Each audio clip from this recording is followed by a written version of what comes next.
Recovery from covid infection. क्यों हमें इसके बारे में बात करनी चाहिए? क्यों हमें पता होना चाहिए कि वो रिकवरी में हमें कितना समय लगने वाला है? बिकॉज जैसे ही वी अंडरस्टैंड कि ये सिम्टम्स हो सकते हैं, हम एक्सेप्ट करते हैं, हम अपनी बॉडी की रिस्पेक्ट बढ़ाते हैं, हम अपने मन और शरीर दोनों को समय देते हैं कि हम इस रिकवरी के रास्ते पर कॉन्फिडेंटली चल सकें।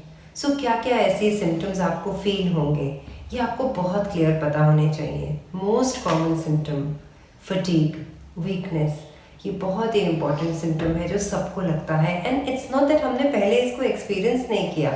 हमें आज से पहले कोई भी वायरल या बैक्टीरियल इन्फेक्शन हुई है, हम कभी हॉस्पिटलाइज होके आए हैं, कभी 10-15 दिन के लिए बीमार रहे हैं, तो हमने वो फटीगनेस को फील किया है। बट क्योंकि इसके साथ हमने वो पैंडेमिक का टैग लगा दिया है, we get very worried about it. So my dear, don't worry, fatigueness is very common and it will go. Time लगता है।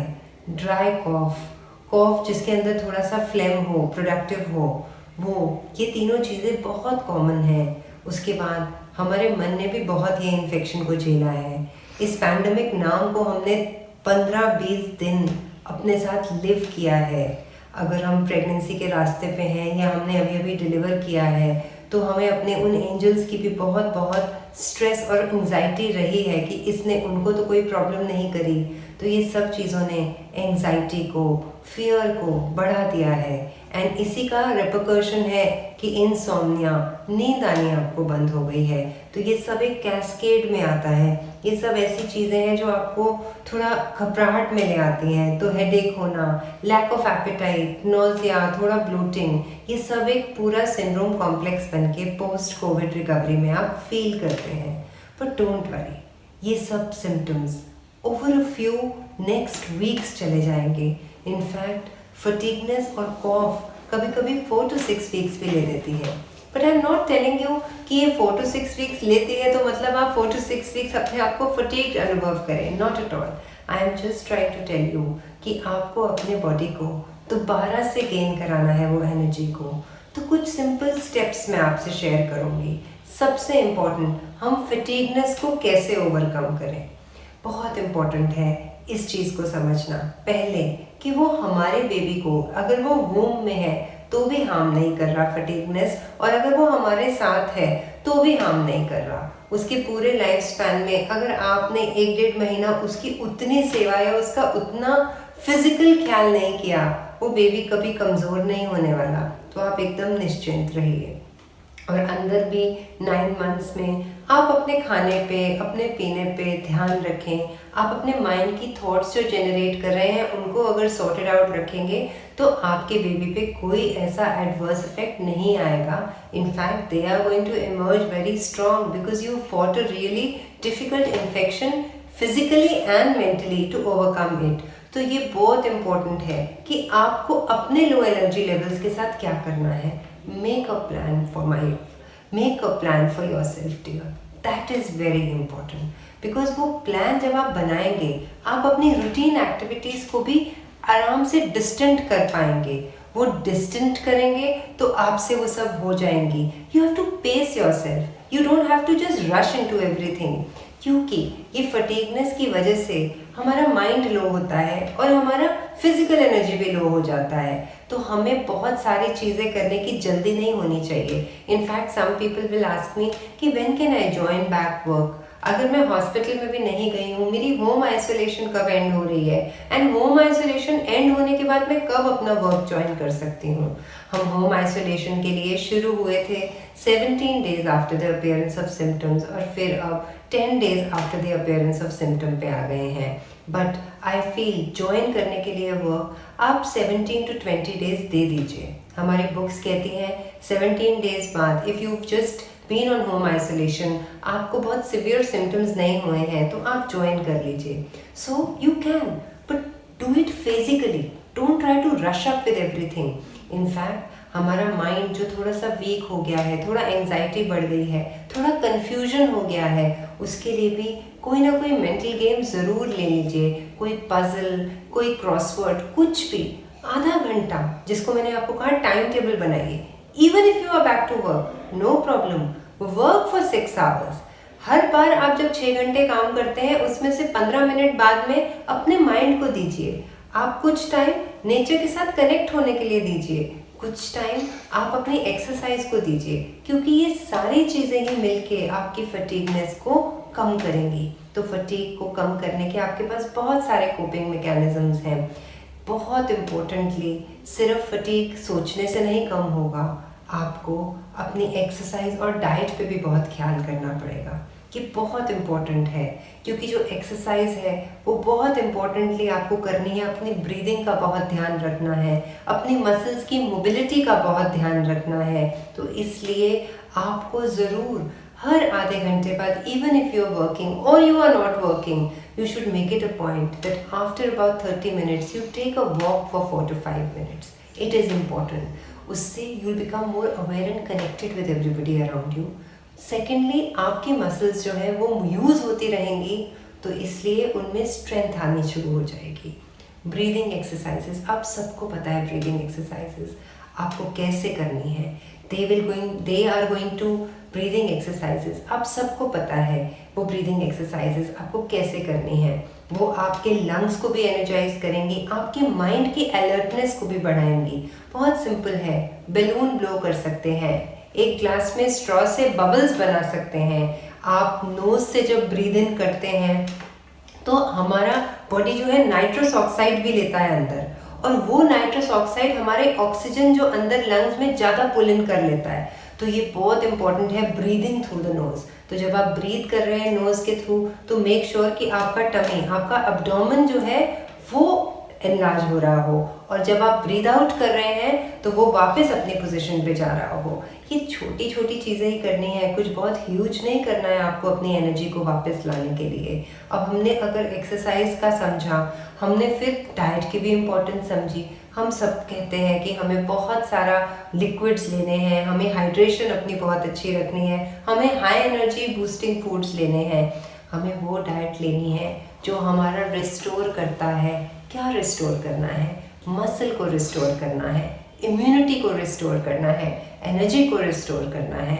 एंड इन प्रेगनेंसी तो आप एक और माइनर बॉडी बना रहे हैं, तो आपको भी तो और स्पेशल ख्याल करना है इस चीज़ का।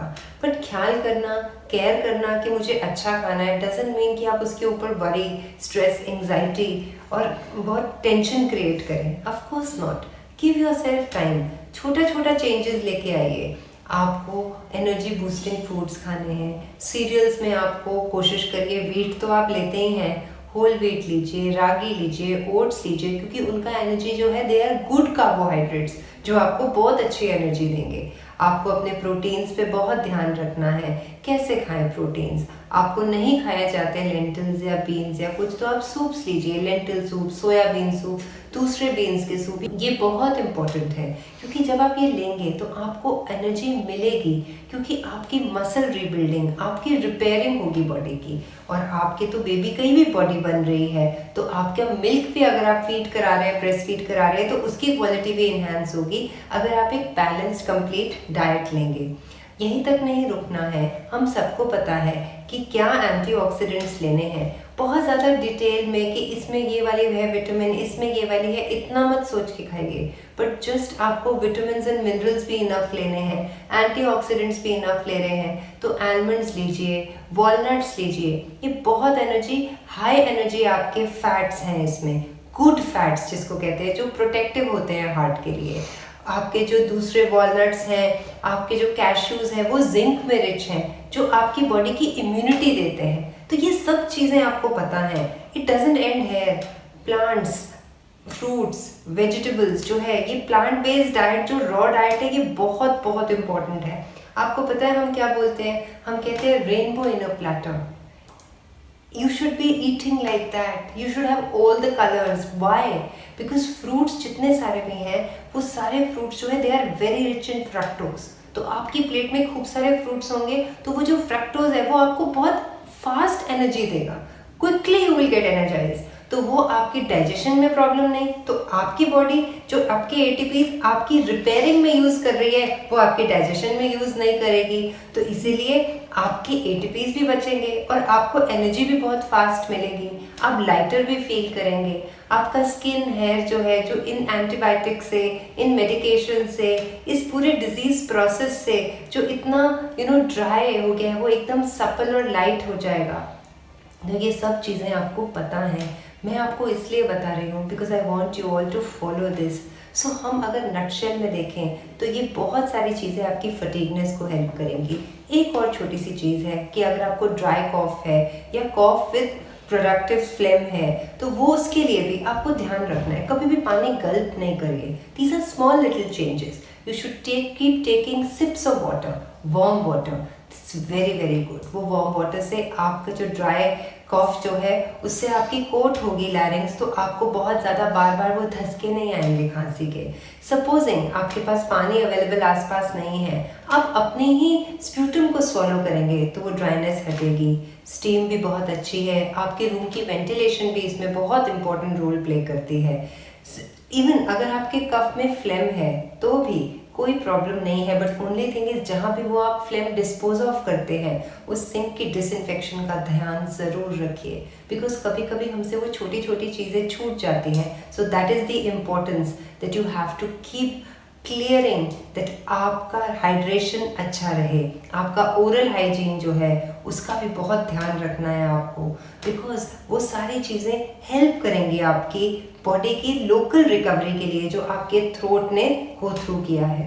बट हाँ, अगर आपको चेस्ट पेन है, अगर आपको ब्रेथलेसनेस रेस्ट पे भी हो रही है कि आप 2 वर्ड्स भी नहीं बोल पा रहे, अगर आपका फीवर इट कम्स बैक, सो ये सब चीज़ें हो तो प्लीज़ सी योर डॉक्टर। या अगर आपको लगे you just cannot eat anything, आपका माइंड भी और कंफ्यूज हो रहा है, आप और फज हो रहे हैं, आपका हेडेक सिवियर हो रहा है, तो ये कुछ इंपॉर्टेंट सिम्टम्स है that you should definitely see your doctor. Otherwise आपके सिम्टम्स जब अबेट हो जाते हैं, 14 to 17 डेज पूरे हो जाते हैं, आपको कोई नेगेटिव टेस्टिंग की भी ज़रूरत नहीं है।